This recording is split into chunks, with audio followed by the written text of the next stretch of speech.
Hello friends, स्वागत है आपका मेरे इस चैनल ऑल अबाउट लर्निंग पे। तो आज का जो हमारा टॉपिक है वो electric potential due to single charge है। लास्ट टाइम हमने इलेक्ट्रिक पोटेंशियल के बारे में पढ़ा था कि क्या होता है इलेक्ट्रिक पोटेंशियल। ये सिंपल एक वर्क डन है जो एक चार्ज पे लगाया जाता है, उसे इन्फिनिटी पॉइंट से उठा के किसी और पॉइंट पे लेके जाने के लिए, और वो जो पॉइंट है वो एक इलेक्ट्रिक फील्ड में प्रेजेंट होना चाहिए। फिर भी आप इसके बारे में डीप से जानना चाहते हैं तो आप एक बार वीडियो देख लीजिए। तो चलिए स्टार्ट करते हैं। जैसा कि आप नाम से ही प्रिडिक्ट कर पा रहे होंगे कि एक सिंगल चार्ज कितना इलेक्ट्रिक पोटेंशियल प्रोड्यूस करता है, वो आज हम यहां पर निकालना सीखेंगे। Let us calculate electric potential at point P। इस पॉइंट P पे हम इलेक्ट्रिक पोटेंशियल निकालेंगे due two point charge Q, और हम यहां पर Q चार्ज यहां पर लेके चले हैं और इस P पे हम इस इलेक्ट्रिक पोटेंशियल को फाइंड करना सीखेंगे। लेट करके चलते हैं कि OP जो है वो R के बराबर है, मतलब कि पॉइंट P और O के बीच का जो डिस्टेंस है वो R लेके हम यहां चले हैं।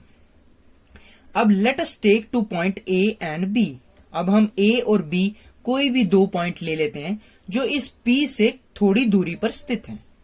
अब A और B in the electric field, लेकिन ये A और B जो पॉइंट हैं ये इसी इलेक्ट्रिक फील्ड, इस पॉइंट, इस चार्ज के इलेक्ट्रिक फील्ड के अंदर ही प्रेजेंट होने चाहिए। ऐसा नहीं हो सकता कि आप यहां पर अगर इसका ओरा यहां तक स्थित है तो आप यहां पर कोई भी दो पॉइंट ले लीजिए। नहीं, ये पॉइंट हैं, both this point should be in between of the electric field, इसी इलेक्ट्रिक फील्ड के अंदर ही होना चाहिए। अब उसके बाद फील्ड सच एज OA। अब हम यहां पर O और A की दूरी जो है वो x लेके यहां पे चलते हैं, एंड AB की जो दूरी है, अब A और B की जो दूरी है वो छोटी है, बिल्कुल छोटी सी। तो आपको पता है कि एक छोटा सा पार्ट किसी बहुत बड़े पार्ट का हम dx लेके चल सकते हैं। Electric field intensity at point A। अब इस पॉइंट A पे electric field intensity due to this plus Q charge कितनी होगी, वो आपको कूलम्स लॉ से पता है कि 1/4πε चार्ज बाय डिस्टेंस का square, 1/4πε Q is your this charge, और अपॉन x स्क्वायर यहां पर हमने रखा हुआ है क्योंकि इसका और इस A का डिस्टेंस जो है वो x के बराबर है।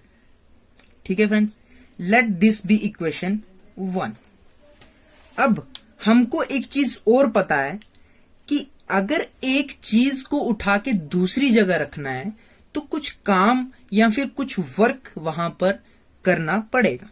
वैसे ही अगर एक चार्ज को पॉइंट A से पॉइंट B पे लेके जाना है तो हमें पता है कि कुछ काम करना यहां पड़ेगा। Small amount of work done in moving unit positive charge from A to B through distance dq is given by. अब हमें एक चीज और पता है कि वर्क इलेक्ट्रिक फील्ड में, इलेक्ट्रिक फील्ड के केस में वर्क जो है इलेक्ट्रिक फील्ड इनटू डिस्टेंस के बराबर होता है। इसे आप दिमाग में रखिए। E.dx यहां पर हमने इसे लिख दिया क्योंकि यहां पर A से लेके B तक का वर्क यहां पर लगेगा, क्योंकि छोटा है, काम बहुत कम है, इसलिए हम यहां पर dw लेके यहां पे चलें। E.dx your this distance, dw आपको पता है कि डॉट प्रोडक्ट में क्या होता है, कॉस लगता है, और ED cos 180 डिग्री। अब यहां पर समझने वाली चीज यहां पर यह है 180 डिग्री। क्यों लगा ये 180 डिग्री? बिकॉज इलेक्ट्रिक फील्ड की जो डायरेक्शन है वो ये है, और आप जो काम कर रहे हैं या फोर्स काम करने के लिए जो फोर्स लगा रहे हैं वो इस डायरेक्शन में लगानी है, क्योंकि आपको A से B पे मूव करना है। तो दोनों की जो डायरेक्शन है वो अपोजिट है। तो अपोजिट डायरेक्शन के केस में एंगल जो है वो ऑलवेज 180 डिग्री का होता है। अब उसके बाद dw is equals to -EDX। अब आपको क्योंकि पता होगा, बिकॉज cos 180 डिग्री जो है वो -1 के बराबर होता है, तो इसलिए ये -EDX हो गया यहां पर। अब dw इज इक्वल्स टू, अब यहां पर ये -1/4 pi epsilon naught q by x square into d x. आप सोच रहे होंगे कि ये वाली वैल्यू कहां से आ गई, तो फ्रेंड्स ये वाली वैल्यू कुछ नहीं है, ये सिर्फ ई की वैल्यू है जो कि हमने इक्वेशन 1 से इसमें पुट कर दी है।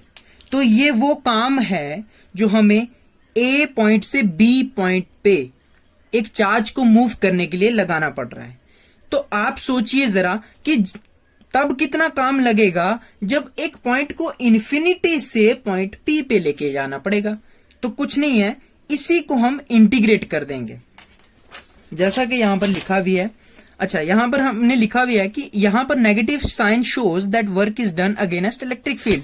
जैसा कि मैंने बताया कि ये जो इलेक्ट्रिक फील्ड है इसके अगेंस्ट हमें काम करना पड़ रहा है उस चार्ज को मूव करने के लिए। अच्छा, अब हम टोटल पे आते हैं कि टोटल कितना काम करना पड़ेगा। Total work done in moving unit positive charge from infinity two point P against electric field is given bye integration of, आप यहीं पर समझिए कि integration of D W into integration of, इस पूरे का इंटीग्रेशन कर दिया, ठीक है। ऐसा ही यही स्टेप हम आगे देखते हैं, यहां पर आ गया। लेकिन यहां पर एक चीज देखने को दिख रही है कि यहां पर इन्फिनिटी से लेके पॉइंट आर है, इन्फिनिटी से आर, मतलब कि यहां कहीं इन्फिनिटी है और यहां पर इस आर मतलब कि ये आर दूरी पे स्थित है पॉइंट पी। अब आर दूरी पर यहां पर हम आर लेके चलें, पॉइंट इन्फिनिटी से पॉइंट आर पे हमें जब एक चार्ज को लेके आना है तो कितना काम लगेगा वो हमें ये इक्वेशन दे देगा। यहां से W जो है वो ये आ गया। अब Q 4 पाई एप्सिलॉन नॉट जो है वो कांस्टेंट है, दैट्स वाई वो बाहर आ जाएगा। अब इसकी जो है इंटीग्रेशन हो जाएगी 1/x² की इंटीग्रेशन आपको पता होनी चाहिए कि ये ऊपर जाके माइनस में हो जाएगा। उसके बाद ये ऐसे इंटीग्रेट करते हैं -2 + 1 अपॉन में ऐसा रह जाएगा। उसके बाद पूरा आप -q/4 pi epsilon x -2 + 1 is equal to -1 -2 + 1 -1 r infinity ऐसा। अब -1 आपको पता है कि डिनोमिनेटर में माइनस की जो रकम है वो न्यूमिनेटर में माइनस जो है वो चला जाता है। अब ये जो माइनस है ये जब ऊपर चला जाएगा तो माइनस और माइनस ये बन जाएंगे प्लस। यहां पर इसलिए मैंने ये प्लस डिनोट किया भी है कि प्लस क्यू हो गया 4 पाई एप्सिलॉन नॉट एक्स -1, मतलब x की पावर -1। इसका मतलब अपॉन में जाके ये प्लस में हो जाएगा। तो q/4 pi epsilon 1/x infinity और r। अब कुछ नहीं है, टोटल वर्क जो है वो q/4 pi epsilon not 1/r -1 infinity, upper limit minus lower limit, integration 1/r -1 infinity, ठीक है। तो W जो है वो q/4 pi epsilon not r के बराबर यहां पर आ गया। This is the potential at point P, that is. और आपको पता है कि इलेक्ट्रिक पोटेंशियल या पोटेंशियल डिफरेंस को V के साथ डिनोट करते हैं। तो इस इक्वेशन को आप याद रखिए और इस डायग्राम को भी आप याद रखिए, ये एग्जाम पर्सपेक्टिव से बहुत इंपॉर्टेंट है। तो V जो है वो q/4 pi epsilon not r के बराबर आ गया। तो इसी के साथ आज का जो हमारा टॉपिक है वो खत्म कर दिया हमने। अगर आपको ये टॉपिक अच्छे से समझ आया हो प्लीज चैनल को सब्सक्राइब कर दें और लाइक और शेयर भी कर दें। Thank you friends.